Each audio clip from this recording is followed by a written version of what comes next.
In all honesty, I can't complain about how much is on my plate when my whole purpose was to eat.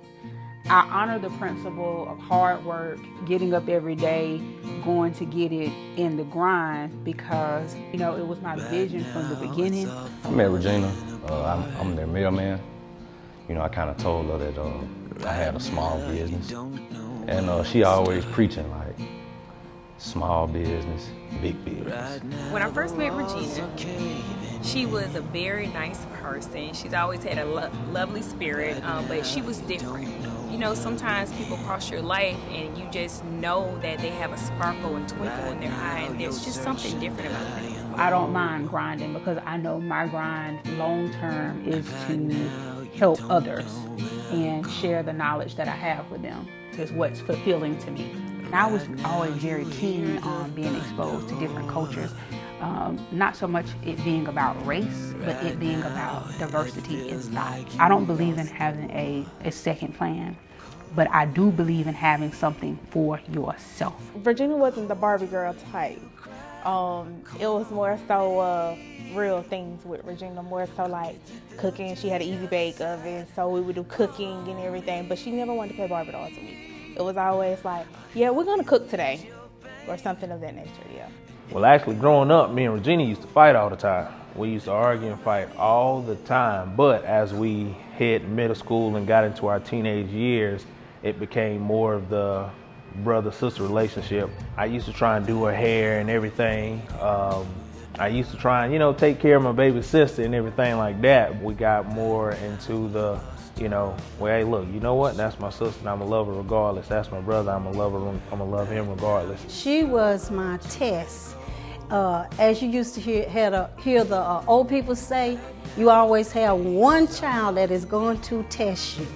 It was like having a best friend at a young age, because she kind of understood where I was coming from, her being so young and all the things I wanted to do, so I was kind of blessed with having a young mom. It's kind of like a blessing in disguise, man. Like just delivering a meal, not knowing that, we could connect and, she could help me in some of the things that I'm trying to do with myself. She's very motivational.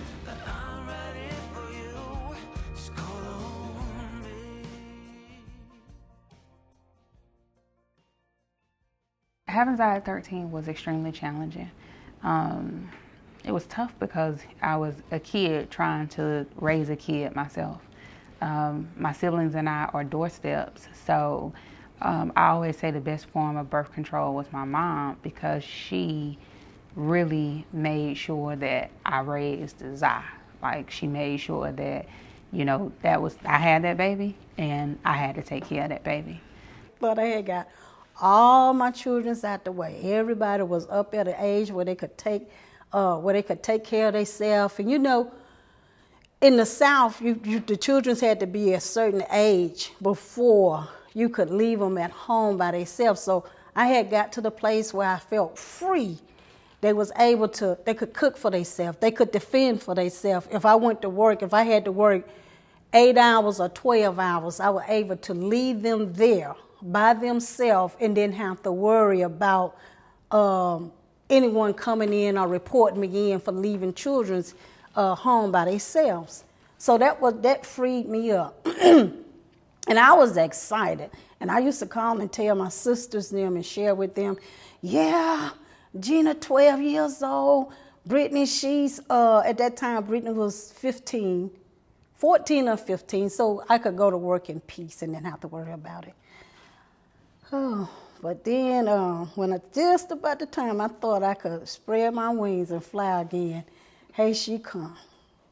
And at the time, I was in high school taking a early parenting class, which Regina's situation drove me to look at, hey, let's look into early parenting because, hey, look, we're in this situation, like, I ain't got to read a book, you know what I'm saying? Like, this is right here in the household. I can live it. So for the portion of high school where they take the mechanical baby home and you got to record all of the, the times it was crying and you fed it, I was able to do that with my nephew. You know what I'm saying? Hey, look, okay, well, hey, let me change his diaper because I can use this for my school project. So that allowed me to be more hands-on.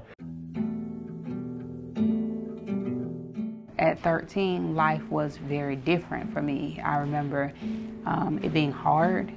It was super embarrassing. It wasn't the life of a typical 13-year-old, because at 13 and you're pregnant, you already have that persona of, you know, you can't be friends with the next kid's girl because that's the fast little girl. She's pregnant and you can't be like that. And even in school and in middle school, the teachers, you know, it was so astonishing to see someone pregnant that young. You know, it's not something that you see on a daily basis. So a lot of times I walk around with my head hung very low because it was just embarrassing. You know, you're 13, 14 years old walking around with, you know, a stomach the size of a basketball. Having Zai at 13, man, was just, it was super hard. She wouldn't tell me for nothing. I say, something ain't right now. And you know how the old people would say when you dream about fishes, about fish and stuff, somebody pregnant? And I say, I get on the phone, I call my sister and say, somebody pregnant? Who pregnant? I said, I done dreamed about this little pretty fish. I said, as pretty as can be. And everybody would say, well, it ain't me. And I knew it wasn't me. I asked Regina, no, it ain't. I said, yes, you. My name is Deborah Burris Asbury, and I am Zai's grandma. And how I found out I had a grandson, I had a niece that stayed in Rock Hill, and she was hanging out with some friends, and they told me, she said, you got a grandbaby in Rock Hill. I said, I have a grandbaby. She said, yeah. For a long time, I was mad because I didn't get to see him being born. I didn't get to buy no little baby shower stuff. You know, I wanted the little stuff I did with my other grandkids. I missed out on that with Zai.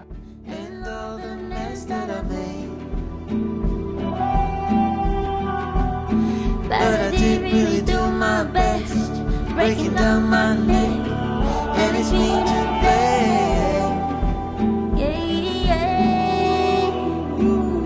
Help me, I need a good advice. Please don't say no, be my hero. You can tell me that. Seeing Zai graduate was exciting. I think I was probably excited for him to cross this milestone because he's prepared to go into his career. So 2 weeks ago, Zai graduated as a firefighter. And I think that was probably my really emotional moment because I've seen him work hard through high school and on the weekends to really prepare physically and mentally to become a firefighter. That was proud. Seeing him finish what he started in high school was a super amazing moment. It's just a proud moment overall with Zaquan. Just seeing him grow from this little kid that I held in my hand and watching my sister give birth and all of that. It was just like a whole different aspect, standing in that room and me like, yo, do you know you like pushing out a child, dude? Color guard, forward march.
What does it feel like, that you finally graduate?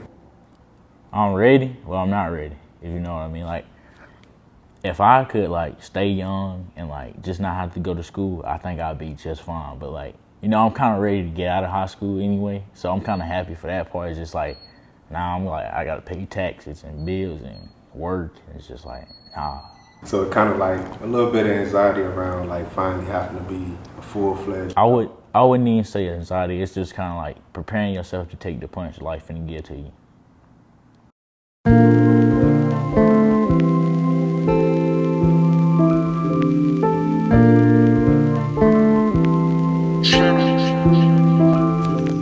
I always wanted to know like what he wanted to do in terms of entrepreneurship, and horse riding, NRA, any of that was Zai's thing. So I always wanted to support that. I always had a love and a passion for horses, but my love and passion for horses was more alongside of having them as pets, not turning anything into a business or anything like that. I was told that Zai is like your second son. Ooh! Oh. He came out here about 3 years ago, and I just like fell in love with his personality. He's such a open, warm child, and he's fantastic with horses, and he's helped me so much with kind of helping me learn. I would trust him on any horse out here, or he's very good. And part of that is just his confidence with the horses. He's very confident in who he is and how he rides. Seeing Zai do his thing on them horses, and I just wanted to be a part of it. And, you know, just picking horses up from Georgia, bringing them back, you know, to the horse farm. And, you know, it's just something that I just kind of gravitated to. And, you know, it just kind of went from there. Chris run Alabama. Chris run all Alabama. For sure, man. She ain't lying.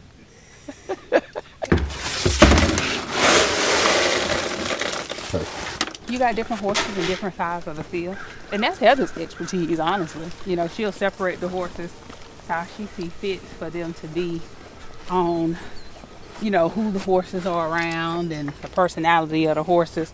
It's a lot of work, you know what I'm saying? It's our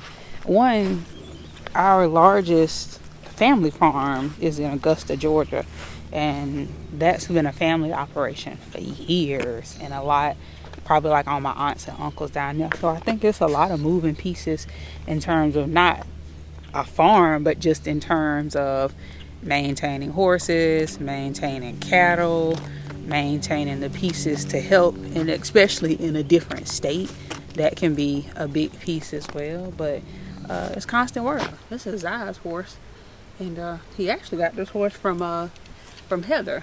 Heather gave Zai this horse because she knew, you know, his horse dream and what he want to do and how he want to do it, and she's only as trained as she is because of Zai. At first it was an NFL player, then I wanted to be a bull rider. It was kind of a mix between the both, and then kind of got tired of football because, you know, all the teams I played for was sucked besides Rocky or Cowboys. So then it was kind of like, now I'm kind of more trying to be a bull rider, and realized I was too big for that, so it's just been stereo or something. My uncle Dio, he had horses down in Georgia, and I used to go ride them. May God rest his soul, he passed away, but it was like her brother, so he was the first person to put me on horses. And I started at about the age of 3, and I've been riding for like since then, and I fell in love, had the horse bug ever since then. At first she wasn't moving, we still getting the weight back up, trying to get that top line back right, but first she wasn't moving at all, and then about 30 days in that round pen right there, she got them feet moving. I put that he owl on her. Oh my gosh.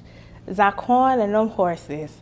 I remember one time he was wanting to go to school, and I can't remember who was dressing him, but it was just like, this shirt doesn't have a horse on it, so I can't wear this shirt to school type of thing. But he was so infatuated with it, and I didn't mind it at all. It was different.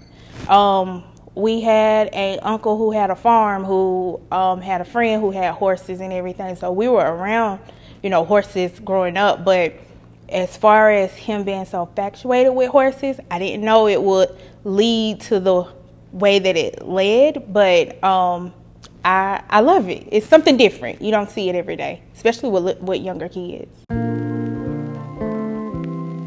Hopefully, man, working hard, got my firefighter career getting up off the ground, but also, have my own business, and hopefully, man, one day, maybe, hopefully, pray to God, I can make it to the NFR and just,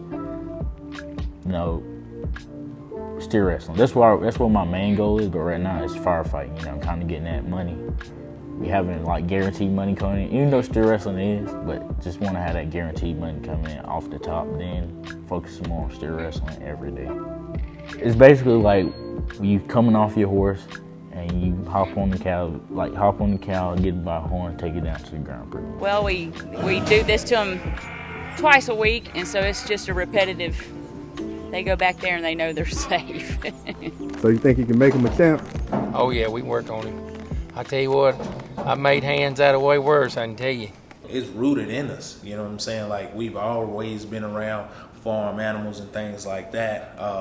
When you really find your niche, you know what I'm saying? That's when you really, something that you're really passionate in and everything. And that's what, these horses and the rodeo scene and things like that is for Zai. So, you can't do nothing but, be excited for him and support him in everything that he do. So Zai is a kid that I call Big Country. His biggest passion was them horses. From day one, he started talking about, hey, I need to get a truck. I guess he was probably 14 at that time, 14, 15. I need to get a truck because I got to have a horse business. I'm going to train horses and teach people how to ride them.